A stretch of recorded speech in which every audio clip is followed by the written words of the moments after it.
오늘 하나님 말씀은 사도행전 1장 21절에서 26절까지 말씀입니다. 신약성경 188쪽 사도행전 1장 21절에서 26절입니다. 같이 읽겠습니다.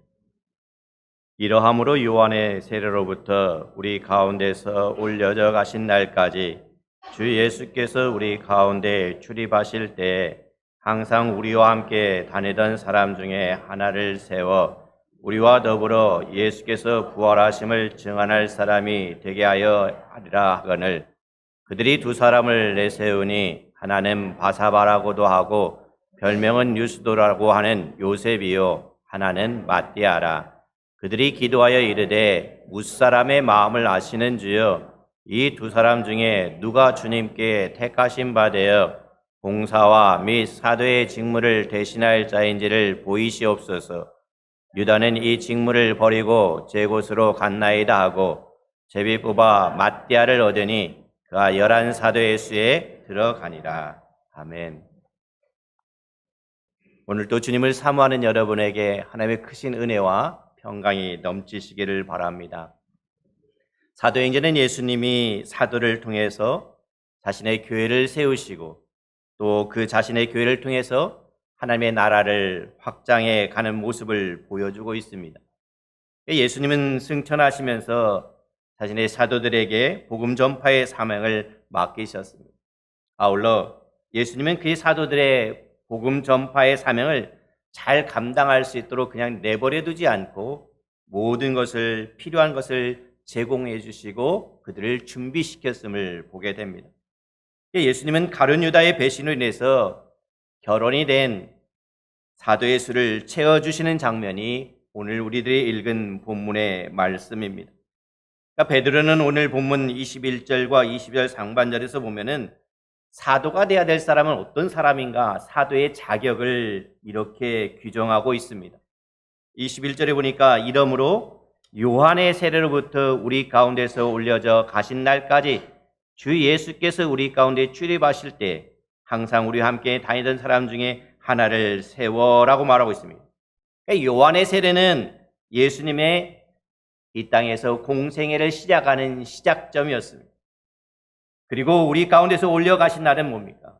예수님의 승천을 가리키는 것으로서 예수님의 공생애가 마치는 그러한 시점입니다.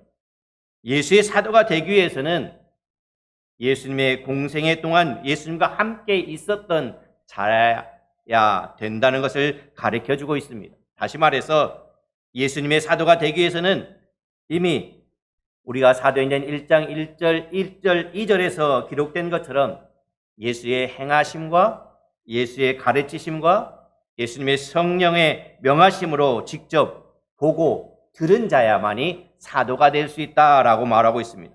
그러면서 베드로는 22절 하반부에 계속해서 이렇게 말하죠. 우리로 더불어 예수의 부활하심을 증언할 사람이 되게 하게 하였습니다. 예수께서 부활하심을 증언할 사람이 되게 하여야 하리라라고 말하고 있습니다. 그러니까 이미 4절에서 기록된 대로 예수님은 부활하셨죠. 그러니까 부활하신 예수님은 40일 동안 이 땅에 살아계시면서 확실한 많은 증거를 친히 다시 살아나셨음을 보여주셨습니다. 또한 계속해서 가르쳤던 것이 하나님의 나라의 일을 가르쳤다라고 말하고 있습니다. 따라서 사도가 해야 될 본분은 뭐겠습니까? 부활하신 예수 그리스도의 증인으로서 그의 부활하심을 증언하는 것이었습니다. 그래서 우리가 사도행전을 읽어보면은 사도들이 전한 복음의 초점은 뭐냐? 언제나 예수 그리스도의 부활이었다는 사실인 것입니다. 수많은 경우가 있지만은 그 가운데 보면은 우리가 사도행전 2장 32절에도 이렇게 말합니다. 이 예수를 하나님이 살리신지라 우리가 다 이 일에 증거하니라. 또 사도행전 4장 1절 2절에도 이렇게 말합니다. 사도들이 백성에게 말할 때 제사장과 성전 맡은 자와 사두개인들이 이르러 예수 안에 죽은 자의 부활이 있다고 백성들을 가르치고 전함을 싫어하며, 그러니까는 사두개인들이나 제사장들이 예수의 부활하심을 증거하는 것을 가르치는 것을 싫어했다라고 말하고 있습니다. 더 나아가서 사도행전 33절에 보니까 사도들이 큰 권능으로 주 예수의 부활을 증언하니 큰 무리가 은혜를 받았다라고 말하고 있습니다. 이처럼 사도들이 증언한 초점은 예수의 부활이었음을 우리는 분명히 알 수가 있습니다. 오늘 본문 22절에 다시 한번 읽어봅시다. 항상 우리와 함께 다니던 사람 중에 하나를 세워 우리와 더불어 예수께서 부활하심을 증언할 사람이 되게 하여야 하리라 하거늘. 그러니까 예수님의 공생의 3년 동안 예수님과 함께 했던 사람들이 많이 있잖아요. 예컨대 누가복음 10장 1절에 보면은 예수님은 70명의 제자를 세워서 그들을 복음 전파의 사명을 맡기시기도 했습니다. 그러니까 주님께서 따로 70인을 세우시고 친히 그들을 각 동네, 각 지역에 다니면서 둘씩 보내면서 복음을 전파하게 하셨습니다. 또한 고린도전서 15장 6절을 말씀해 보면은 부활하신 예수님은 일시에 몇 명에게 보이냐면 500여 형제에게 자신의 모습을 보이셨던 것으로 되어 있습니다. 따라서 얼마든지 더 많은 수의 사도들을 세울 수도 있었을 것입니다. 그런데 왜 베드로는 오늘 본문에서 하나를 세워라고 말하면서 단 한 사람만 세우자고 했을까요? 그 근거는 마태복음 19장 28절에 이렇게 기록되어 있습니다. 예수께서 이르시되 내가 진실로 너에게 이르노니 세상이 새롭게 되어 인자가 자기 영광의 보좌에 앉을 때 나를 따르는 너희도 12보좌에 앉아 이스라엘 12지파를 심판하리라 라고 말하고 있습니다. 말하자면 예수님의 이 12사도는 이스라엘의 12지파를 상징하고 있는 것이죠. 따라서 엄격한 의미의 사도, 좁은 의미의 사도는 12사도밖에 없다는 거죠. 12사람밖에 될 수가 없었던 것입니다. 그러니 가룟 유다를 대신해서 단 한 사람의 사도를 보충하는 이유가 바로 가룟 유다가 죽었기 때문이 아니었습니다. 그는 예수님을 배신하고 제 곳으로 갔기 때문에 12보좌에 앉을 수가 없는 사람이었습니다. 그렇기 때문에 어떻게 되겠어요? 다른 사도들은 대신해서 그 자리를 채워야 되었습니다. 그러나 다른 사도들은 죽더라도 어떻게 됩니까? 다 12보좌에 앉을 사람들이었습니다. 오직 가룟 유다만이 그 자리에 앉을 수가 없어요. 그래서 그들이 죽고 난 뒤에 더 이상 이제 다른 사도들은 보충할 필요가 없어요. 오직 한 사람만이 필요했던 거죠. 이처럼 엄격한 의미에서의 사도는 12명에 한정되어 있었습니다. 그러나 그 이유 어떻습니까? 사도의 의미가 넓게 사용됩니다. 예컨대 우리가 잘 아는 사도 바울이라고 말하잖아요. 그는 예수님의 공생애 동안은 예수님과 함께 하지 않았던 사람입니다. 그는 다메섹으로 가는 길에 부활하신 예수님의 부르심을 받고 이방인을 위한 사도로 세움을 입게 됩니다. 사도행전 14장 14절에 보면은 두 사도 바나바와 바울이 듣고 옷을 찢고 무리 가운데 뛰어들어가서 소리질러 라고 말하고 있습니다. 그러니까 여기에서 봐도 바울뿐만 아니라 그와 함께 했던 바나바도 역시 사도라고 불리고 있습니다. 그러니까 이것은 넓은 의미에서 사도라고 불리게 되는 것입니다. 그러니까 우리는 사도행전의 기록을 통해서 그들이 전했던 메시지의 중심도 역시 뭐냐? 예수의 부활을 증거하고 있다는 것입니다. 물론 우리는 예수님의 행하심과 예수님의 가르치심과 예수님의 성령으로 명하심을 직접 보고 듣지는 못했습니다. 그러나 우리는 하나님의 말씀인 성경을 통해서 예수님이 우리에게 보여주신 복음 전파의 본을 보다 더 생생하게 우리는 대하고 있습니다. 우리가 직접 같이 하지는 못했지만 하나님 말씀을 통해서 우리에게 생생하게 전해지고 있습니다. 또한 우리는 부활하신 예수님의 모습을 우리의 육안으로 직접 대면해서 보지는 못했습니다. 그러나 우리는 우리와 함께 하시는 성령님의 사역을 통해서 예수님은 지금도 우리 가운데 살아 계셔서 역사하고 계심을 분명하게 알고 믿고 있는 것입니다. 이 세상에는 수많은 사람들이 있습니다. 그 가운데 택함을 받은 우리가 해야 할 본분은 무엇이겠습니까? 우리 역시 예수님의 부활하심을 증거해야 하는 것입니다. 예수님은 살아계셔서 지금도 우리 가운데 역사하고 계심을 증거해야 된다는 것입니다. 요한복음 14장 19절 하반절에 보면은 예수님이 이렇게 말합니다. 이는 내가 살았고 너희도 살겠습니다 라고 말하고 있습니다. 예수님을 믿는 우리에게 영원히 살 수 있는 영생을 주셨다는 것입니다. 그래서 예수 그리스도 안에 있는 우리들은 더 이상 사망의 종노릇을 할 필요가 없죠. 우리는 예수님이 우리에게 주신 영원한 생명을 누리면 되는 것입니다. 바로 이 복된 소식을 전해야 할 사명이 우리에게 있다는 것입니다. 그 옛날에 사도들처럼 우리도 우리에게 맡겨진 복음 전파의 사명에 충성을 다할 수 있는 우리가 될 수 있기를 바랍니다. 그러면서 이제 이 본문 23절에 보니까 이렇게 말합니다. 저희가 두 사람을 천하니 하나는 뭐라고 합니까? 바사바라고 합니다. 두 사람을 내세우니 하나는 바사바라고도 하고 별명은 유스도라고 하고 하는 요셉이요 하나는 마띠아라라고 말합니다. 그러니까 예루살렘의 다락방에 모인 지금 120명의 성도들은 베드로를 통해서 야, 사도는 누구 어떤 자격을 가져야 되느냐, 사도의 자격이 어떠해야 되는 것을 들었습니다.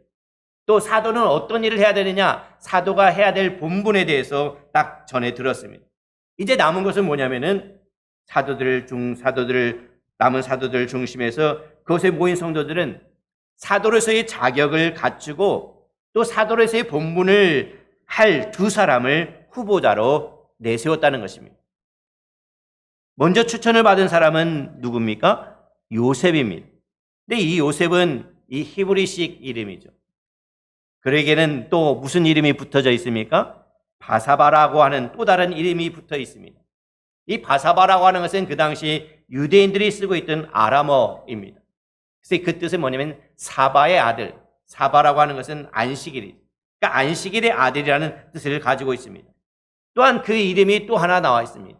뭐라고 말합니까? 유스도라라고 말합니다. 그러니까 로마식 이름이죠. 그러니까 로마식 이름으로서 유스도라는 뜻은 뭐냐면 정의라고 하는 뜻입니다.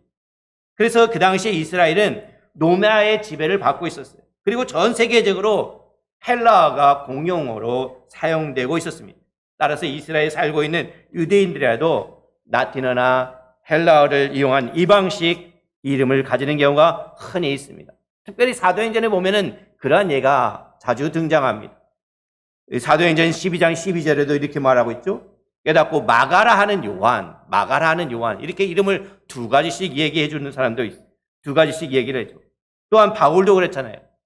사도행전 13장 9절에 보니까 바울이라고 하는 사울이 성령이 충만하였다라고 말하고 있어요.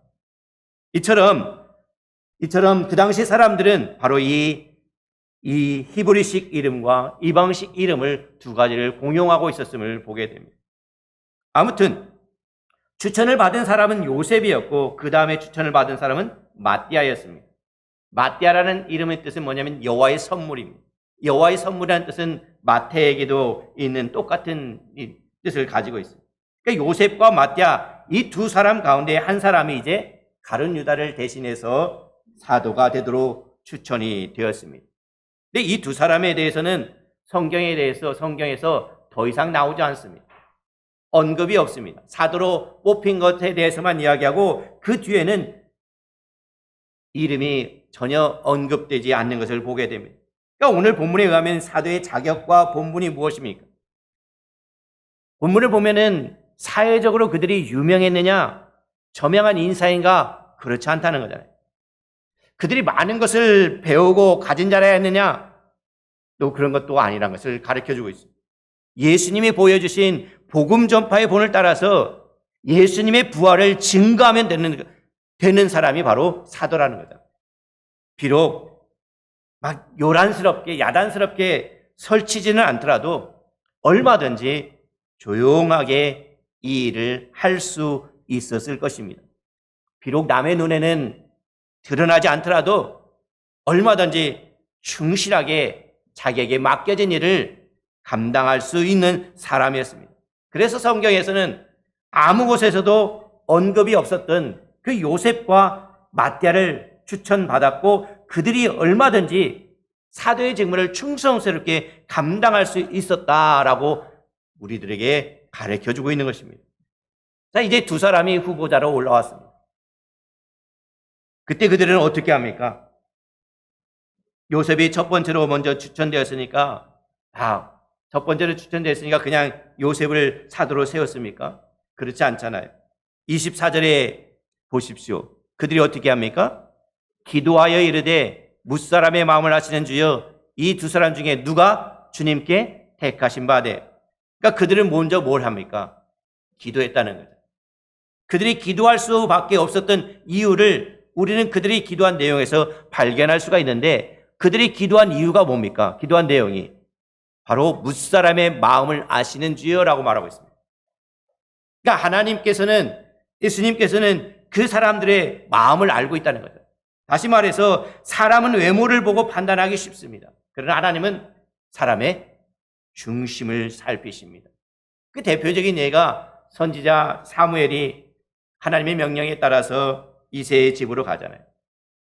이새의 집에는 아들들이 많이 있는데 그 아들 가운데 한 사람에게 이제 기름을 붓고 사울을 대신하여서 이스라엘 왕을 세우기 위해서 사무엘이 갑니다. 사무엘은 하나님께 제사를 드리면서 이새와 그의 아들들을 그곳으로 오게 합니다.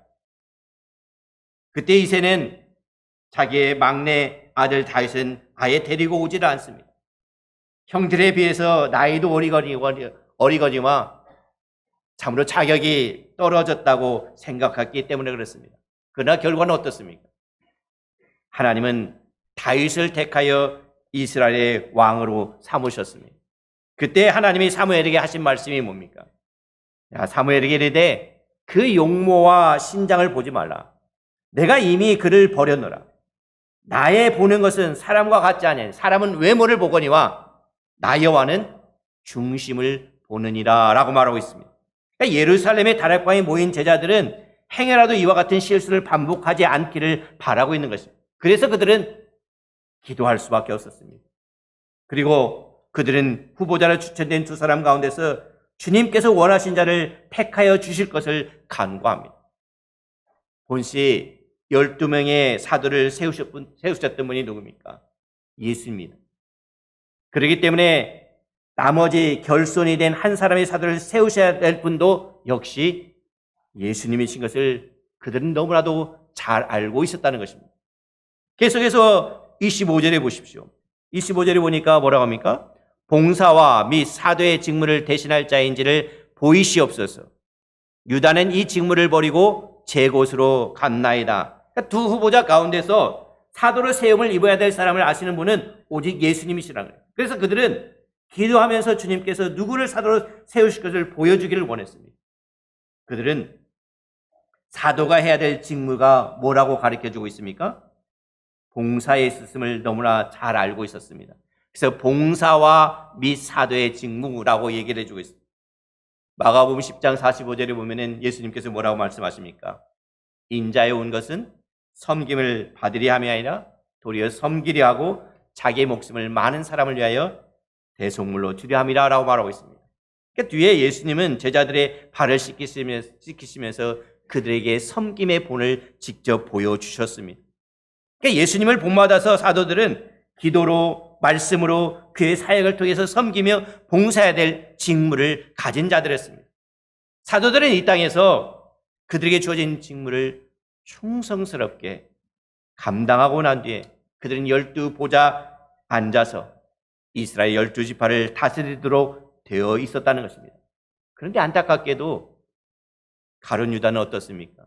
이 영광스러운 사도의 직무를 버리고 제 곳으로 갔다라고 말하고 있습니다.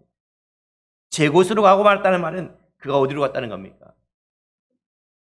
요한복음 17장 12절에 보니까 그를 가리켜서 뭐라고 하면 멸망의 자식이라 라고 말하고 있습니다. 예수님은 가룟 유다에게 여러 번의 회개를 할 기회를 주셨습니다. 그러나 가룟 유다는 예수 그리스도의 사랑을 거부하고 끝끝내 회개하지 않았다는 것입니다. 결국 그는 멸망의 자식이 되어 영원한 불못에 던져지고 말았을 것입니다. 따라서 가룟 유다는 예수님이 사도들이 약속하신 12보좌에 결코 앉을 수 없는 사람이 되어버리고 말았습니다. 그러기에 이 가룟 유다를 대신해서 사도가 되어 봉사의 직무를 다하다가 12보좌에 앉을 사람이 필요했던 것입니다. 그래서 우리는 오늘 본문을 통해서 우리가 교회에서 어떤 한 일꾼을 세울 때 어떤 절차를 거쳐야 하는지를 잘 가르쳐 주고 있는 것입니다. 첫 번째는 어떤 사람을 세워야 되는 것입니까? 먼저는 자격이 있는 사람이어야 되는 거죠. 자격 없는 사람이 아닌 거죠. 두 사람이 천거됐을 때 이 두 사람 모두 다 사도로서의 자격을 충분히 가지고 있었습니다. 그리고 교회가 해야 될 일이 뭐였습니까? 기도했다는 거잖아요. 그리고 세 번째는 교회의 머리신 예수님이 세우시는 사람이라는 것을 가르쳐주고 있습니다. 그러므로 우리가 이미 이제 우리는 어떻습니까? 교회의 일꾼으로 세움을 받았습니다. 그리스도의 몸된 교회의 일꾼을 세움을 받았습니다. 그렇다면 우리는 어떻게 해야 될까요? 우리가 해야 될 본분이 무엇인가를 깨닫고 봉사의 직무에 충성을 다해야 될 것입니다. 가룟 유다처럼 자기의 직무를 다하지 못하면 그 사람 대신에 다른 사람이 그 직무를 대신하게 된다는 것입니다. 그렇게 되면 우리는 하나님이 우리에게 주시도록 되어 있는 생명의 면류관에 빼앗길지도 모릅니다.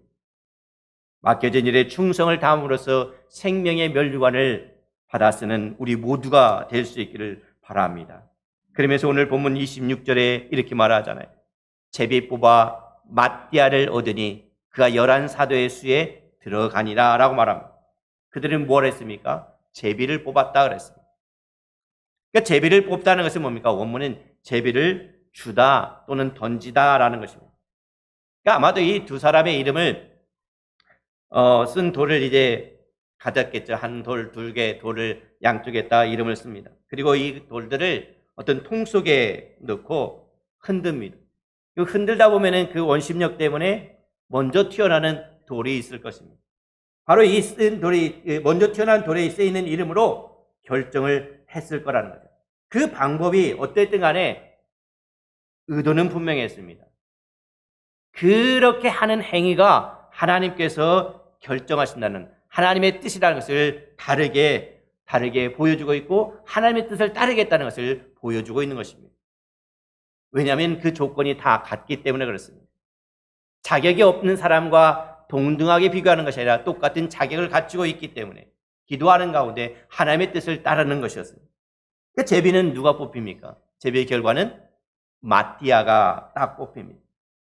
근데 우리는 왜 맏띠아가 사도로 세움을 받았는지 알 수가 없습니다. 한 가지 분명한 것은 하나님이 그를 사도로 세우셨으니까 그 사도로 세움받은 맏띠아는 바르게 세움을 받았다는 것입니다.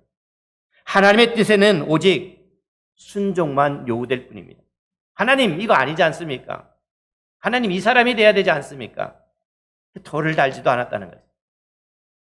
그렇다고 해서 그는 자리를 박차고서 요셉은 뭡니까? 하나님 나도 자격이 있고 나도 사도가 돼야 되는데 왜 내가 저 사람이 돼야 되고 나는 아닙니까? 그렇다고 해서 이 요셉이 자리를 박차고 나가지는 않았을 것입니다. 아마 화를 내면서 이거 안 돼. 잘못됐어. 제비를 다시 뽑아야 돼. 라고 주장하지 않았을 것입니다. 그저 겸손하게 겸허하게 하나님의 뜻을 받들었을 것입니다.